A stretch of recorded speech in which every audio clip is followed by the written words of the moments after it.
بينهما فاعبده واصطبر لعبادته هل تعلم له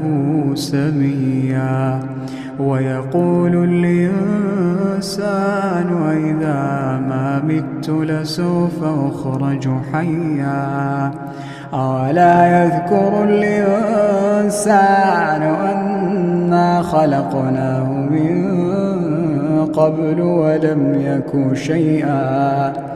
فوربك لنحشرنهم والشياطين ثم لنحضرنهم حول جهنم جثيا ثم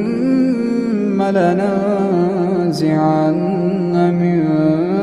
كل شيعة أيهم أشد على الرحمن عتيا